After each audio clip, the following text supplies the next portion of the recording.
warahmatullahi wabarakatuh. Alhamdulillahirabbil alamin wassalatu wassalamu ala asrofil anbiya'i wal mursalin wa ala alihi wa sahbihi ajmain. Puji dan syukur sama-sama kita panjatkan kepada Allah Subhanahu wa taala atas izinnya, atas ridhonya kita dipertemukan di tempat yang berbahagia ini. Selanjutnya selawat dan salam kita sanjung-sanjungkan kepada guru kita Nabi besar Muhammad sallallahu alaihi wasallam beserta keluarga dan sahabat beliau sekalian. Yang kami hormati Dewan Pembina Bapak Masda TNI Purnawirawan Fahri Adami SE. Yang kami hormati guru kami Bapak Dr. Insinyur Tarmizi Karim MSc. Yang kami hormati Bapak Haji Muhammad Johan Sanova. Yang kami hormati jajaran Dewan Pembina lainnya yang tidak dapat kami sebutkan satu persatu. Penghormatan kami kepada Dewan Penasehat Bapak Haji Muhammad Husni Mustafa SI selaku anggota DPR RI, suatu kebanggaan kita, beliau dari Medan maksudnya, luar biasa Pak. Yang kami hormati Dr. Kandidat Khaidir Abdullah SIP MAP yang telah berhadir. Yang kami hormati Bapak Adi Asbala SI AK MBA. Yang kami hormati Bapak T. Mustaman SH. Yang kami hormati Bapak T. Asyari SA dan jajaran Dewan Penasehat lainnya yang tidak dapat kami sebutkan satu persatu. Yang kami hormati para Dewan Pengawas, penghormatan kami yang setinggi-tingginya kepada pengurus perkumpulan Seramo Sedara Lusmayu yang baru saja dibukukan, Bapak Ibu hadirin hadirat yang kami banggakan yang telah hadir di tempat yang berbahagia ini. Pertama-tama kami menyampaikan terima kasih dan apresiasi yang sebesar-besarnya bahwa kami diberikan kesempatan dan kepercayaan untuk bisa hadir di tempat yang berbahagia ini untuk melakukan pengukuhan Seramo Sedara Lusmawe atau sesama periode 2024-2029 ini. Ini adalah sebuah penghargaan yang terbesar dan mungkin akan diingat 5 tahun yang akan datang. Yang dibukukan karena Pak Jol pada saat menyampaikan ke saya, dulu kami dibukukan oleh Pak Bukari almarhum. Bagi ini setiap 5 tahun yang akan datang mungkin akan diingat dibukukan oleh PJ. Terima kasih juga pada kesempatan bersama ini juga kita melakukan halal bihalal di mana mempertemukan semua saudara-saudara kita. Saya rasa tidak hanya warga Kota Lusmawe, tapi seluruh masyarakat Aceh yang sudah berkedudukan atau menjadi warga di Kota Jakarta dan alhamdulillah hari ini dipertemukan kita di depan ini. Kemudian kami juga ingin menyampaikan rasa perkenalan. Yang pertama kami ingin menyampaikan bahwa kami bernama Hanan atau Abdul Hanan, bekerja di diawali di dinas pertanian yang mungkin tidak asing lagi dengan Pak Tarmizi Karim. Saya dulu Pak Masar Pak almarhum Pak Nasir Aiman, mungkin jajaran Pak Saiful yang silakan dengan Bapak itu pernah menjadi atasan saya dan saya masuk kerja di dinas pertanian tahun 1987 Pak. Jadi artinya lebih kurang saya sudah bekerja 36 tahun masa kerja sama ini.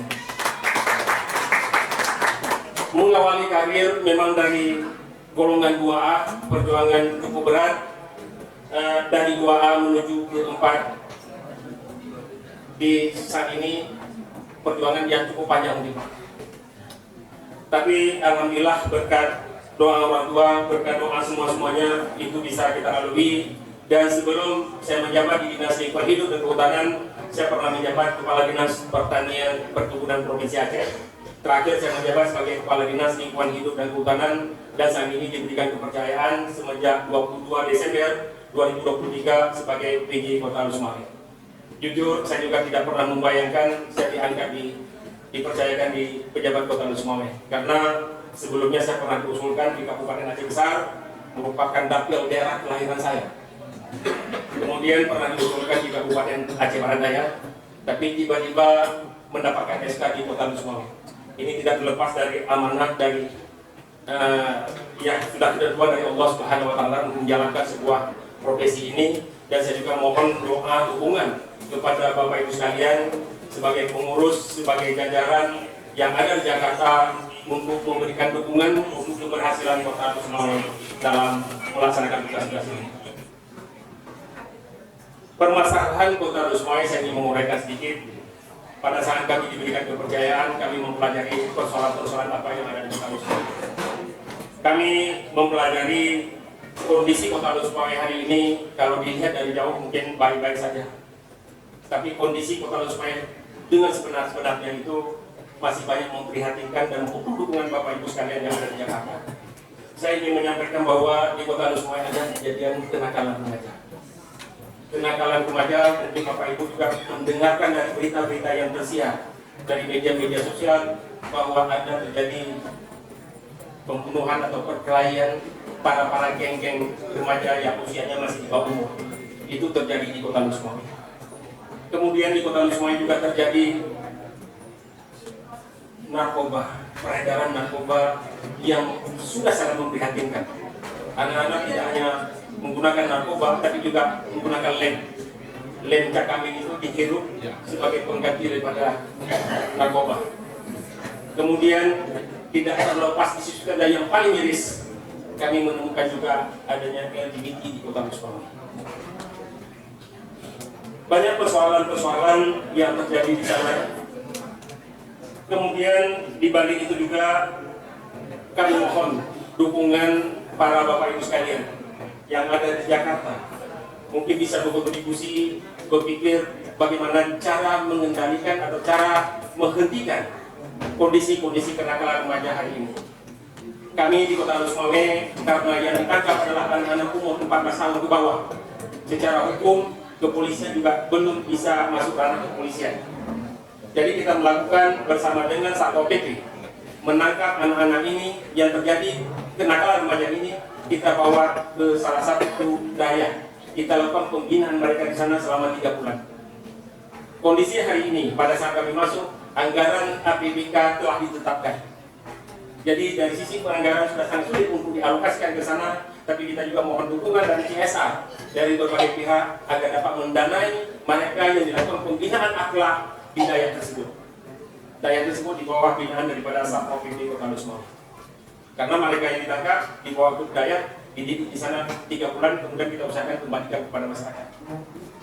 Anak-anak ini adalah anak-anak kita, anak keluarga kita, anak saudara kita, yang Bapak Ibu sekalian di Jakarta juga tidak bisa pungkiri harus memberikan perhatian bersama-sama dengan pemerintah Kota Lusmawai untuk menyelesaikan persoalan ini. Kemudian yang kedua perlu kami sampaikan juga, begitu disebutkan kota, kebayang sama kita begitu kota adalah memiliki kebersihan, kenyamanan, sehingga orang-orang yang berpendidikan berada dan menempati kota. Tapi hari-hari ini juga tidak bisa dipungkiri, Kota Lusmawai masih got-got, masih tersumbat.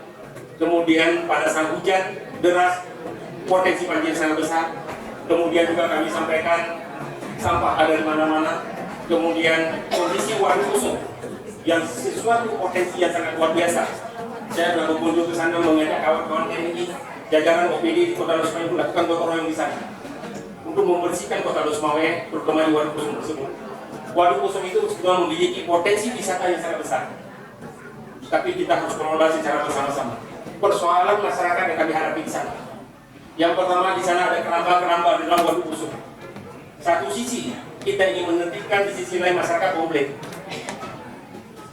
Kita juga ingin menertibkan bahwa ada warung-warung, ada kios-kios yang diberdirikan secara tidak memiliki estetis untuk wisata, itu juga mendapatkan konflik. Kami ingin melahirkan, solusinya adalah ingin melahirkan sebuah kanun desa, sehingga tidak hanya pemerintah yang mengatur mereka, tapi warga masyarakat sendiri yang mengatur mereka. Tujuannya sehingga nanti ke depan ada regulasi di setiap desa untuk mengatur bagaimana tata kelola lingkungan, bagaimana tata kelola masyarakat, termasuk narkoba dan termasuk menjaga kebersihan waduk itu sendiri. Dalam anggaran tahun 2025, karena masih diberikan kami kepercayaan untuk mencoba mengalokasikan untuk pemberdayaan ekonomi masyarakat Kusung, untuk membuat kios-kios, sehingga di Kusung tersebut tidak serta-merta membangun kios yang tidak rapi. Kita juga coba berikan kesempatan kepada mereka untuk berjualan, tapi tempatnya harus diatur, dirata untuk kerapian dan sehingga dapat terwujud. Kemarin juga kami dengan Pak Gubernur melaporkan bahwa kondisi waduk Kusung yang hari ini status adalah status pemerintah kabupaten kota. Kemudian saya minta kepada provinsi agar dapat melakukan pengurukan kembali. Ini sangat-sangat prihatin, dan bahkan mohon maaf pada saat kita healing di Waduk Kusung pada itu bisa dijadikan sebagai tempat sarana olahraga. Hari ini tidak nyaman sekali dan kita coba lakukan pembersihan tahap demi tahap, dan ini juga kami mohon dukungan daripada Bapak Ibu sekalian. Kemudian kemiskinan ekstrim dan stunting. Kemiskinan ekstrim dan stunting alhamdulillah dari tahun 2023 sampai dengan 2024 mendapatkan penurunan. Ini mungkin juga dalam sisi pendataan, mungkin ke program-program yang dikucurkan agak sedikit mengarah, sehingga kondisi kemiskinan ekstrim ini menurun. Tapi tidak terlepas daripada itu semua, masih banyak kita temukan bahwa warga kita di Losmawe itu tidak ada rumah. Tidak ada rumah, tidak ada tanah. Kalaupun ada dana dari Baitul yang bisa kita arahkan untuk mempersiapkan rumah, tapi mereka tidak memiliki tanah. Ini juga sebuah PR bagi kita, bagaimana secara sama-sama kita coba selesaikan persoalan ini. Saya juga mencoba melakukan pembenahan di Baitul Mal yang semestinya sebuah lembaga yang mendapatkan kepercayaan daripada masyarakat. Selama ini hanya ada Baitul Mal mendapatkan penerimaan dari gaji pegawai saja, totalnya sekitar 5,6 miliar. Kemudian baru-baru ini kita coba lakukan pembenahan. Losmawe banyak perusahaan-perusahaan. Kita coba datangi perusahaan-perusahaan tersebut, kita ngajak mereka, ayo bayar zakat di Baitul Mal Kota Losmawe. Kemudian kita lakukan kunjungan untuk instansi vertikal kepada perbankan, ayo mereka juga membayar zakat di Kota Losmawe. Mungkin Bapak Ibu juga sekalian di sini, kalaupun zakat mungkin karena harus di wilayah di mana Bapak Ibu menerima penghasilan, tapi ada infak dan sedekah mungkin juga bisa disalurkan melalui Baitul Mal Kota Losmawe. Dana tersebut saya sampaikan kepada pengurus agar dapat dikelola secara transparan. Buat pengumuman di media siapa saja yang menerima bantuan tersebut, sehingga harapan kita dana tersalur sesuai dengan peruntukannya dan kemiskinan ini bisa diangkat dan pemberdayaan ekonomi rakyat bisa terwujud di Kota Losmawe. Bapak Ibu sekalian yang kami banggakan, terkait dengan stunting, ada sebuah program yang kami coba runut untuk mewujudkan penyelesaian anak-anak kita yang pertumbuhannya kerdil, pertumbuhannya pendek. Harapannya adalah mereka sebagai penerus kita nantinya, mereka bisa berubah, mereka pendek ataupun keterbatasan tersebut tidak terlepas daripada kekurangan gizi. Artinya mereka butuh asupan gizi, mereka butuh uluran tangan kita semua. Kami juga mengajak di sana kita bangun adalah adanya orang tua asuh. Orang tua asuh satu hari kita berkontribusi adalah Rp10.000. Berarti kalau satu bulan Rp300.000 yang kita kontribusikan. Terserah Bapak Ibu mau ngambil berapa banyak anak-anak yang ingin Bapak Ibu jadikan sebagai orang tua asuh. Mereka butuh sangat uluran tangan kita. Jadi 300.000 kalau Bapak Ibu mengambil 2 berarti satu bulan ada 600.000. Kami langsung akan menyerahkan nama anak yang bersangkutan. Di desa mana, di kampung mana, Bapak Ibu tahu bahwa anak yang Bapak Ibu menjadi orang tua asuh berada di mana dan orang tua siapa. Dana tersebut nanti kami harapkan ditransfer ke rekening RGD Rumah Gizi Kampung. Persoalan selama ini bahwa kita memberikan telur, memberikan susu, dibawa pulang ke rumah. Sampai di rumah dia makan itu jujur bahwa tidak mungkin anaknya stunting saja yang makan, tapi satu rumah menggunakan atau makan apa yang bukan tersebut. Tapi hari ini kita coba rubah juga Rumah Gizi Kampung, jadi kepada orang tua yang memiliki anak stunting, setiap harinya dia mengantarkan anak itu pagi ke Rumah Gizi Kampung untuk mendapatkan asupan gizi. Harapan kita adalah semoga dengan pola-pola ini bisa lebih terkena kepada sasaran, anak-anak kita bisa mendapatkan pertumbuhan yang sangat layak. Bapak Ibu sekalian, kami juga mengharapkan kepada kita semua persoalan-persoalan terkait dengan inflasi di Kota Losmawe. Kami juga melanjutkan apa yang sudah dicanangkan Pak Imran sebelumnya. Beliau telah membuat AHT Festival. Kemudian juga hari ini kita melanjutkan adalah pasar tani. Karena saya adalah orang dari pertanian, saya coba wujudkan pasar tani di Kota Losmawe. Pasar tani ini adalah salah satu tempat transaksi di mana petani kita yang melakukan penanaman sayur-sayuran, di mana petani kita yang melakukan penanaman bawang dan tomat dan berbagai hasil pertanian lainnya, termasuk hasil perikanan, ikan teri. Jadi pada hari pasar tani tersebut yang dilaksanakan sekali sebulan, itu bisa dipasarkan di pasar tani tersebut. harapannya petani bisa mendapatkan harga lebih, kemudian juga masyarakat yang membelanjakan sana juga mendapatkan harga yang sesuai, karena tidak ada hadir agen atau pedagang di tengah-tengahnya. Ini juga salah satu upaya kami yang kami lakukan dalam rangka menjaga kesinambungan menjaga pengendalian inflasi di Kota Semarang. Bapak Ibu sekalian, pada kesempatan yang berbahagia ini kami juga menyampaikan terkait dengan kendala-kendala lainnya yang barangkali nanti atau Bapak Ibu juga bisa mendapatkan informasi tersebut dari warga-warga kita yang ada di Banda Aceh atau saudara, mohon maaf, dari warga kita yang ada di Kota Semarang untuk mendapatkan informasi apa sebenarnya yang terjadi di Kota Semarang. Saya yakin benar bahwa pada saat Bapak Ibu di Kota Semarang di Jakarta dalam sebuah perkumpulan ini bisa juga melakukan arisan, bisa melakukan arisan berbagai arisan guna memberikan dukungan terhadap masyarakat atau warga kota kita yang berada di Kota Semarang. Ini sebuah harapan besar dari kami. Perkumpulan ini juga sekaligus memberikan kontribusi untuk masyarakat kita di Kota Semarang. Kadang-kadang kita juga perlu meniru apa yang dilakukan orang Padang. Orang Padang sangat kompak. Orang Padang berjualan di mana-mana. Tapi orang Padang itu sendiri pada saatnya dia tetap mengirimkan bantuan mereka untuk membangun daerahnya sendiri. Jadi tidak heran kita bahwa di Padang itu terdapat pembangunan yang sangat luar biasa dan itu didapatkan dari rekan-rekan warga Padang yang ada di luar kota. Kita juga mungkin perlu meniru. Hal itu juga kita lihat di Aceh sendiri ada di warga Pidi. Warga Pidi justru juga melakukan hal yang sama. Tapi hari-hari ini saya juga mengajak Kota Semarang bisa juga hal yang sama. Kita bisa melakukan hal yang sama untuk bisa membangun daerah kita sendiri. Mungkin ini yang bisa saya sampaikan. Sekali lagi saya mohon banyak maaf. Mungkin dalam penyampaian saya ada yang kurang berkenan. Dalam sambutan saya mungkin juga ada yang tidak menyenangi Bapak Ibu sekalian. Untuk itu saya mohon maaf karena juga kami baru tiba kemarin di sini maghrib dan juga hari ini jam 6 nanti juga kembali kepada Aceh.